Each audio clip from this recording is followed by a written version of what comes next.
How to fix corrupt data found. Please verify your installation on Steam. Hello guys, this is Atticus and welcome back to another tutorial video.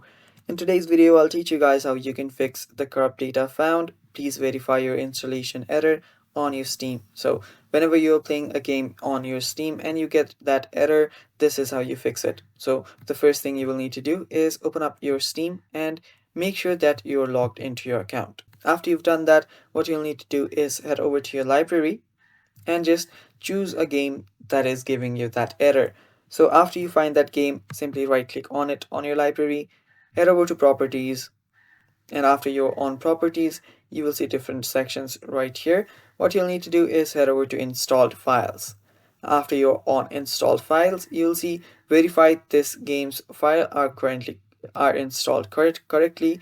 Tap on verify integrity of game data, and after it's done with this loading section, your error will go away and you're good to go. So yeah, that is how you fix the issue, guys. Thanks for watching. That is all for the video. Stay tuned for more, and bye bye, take care.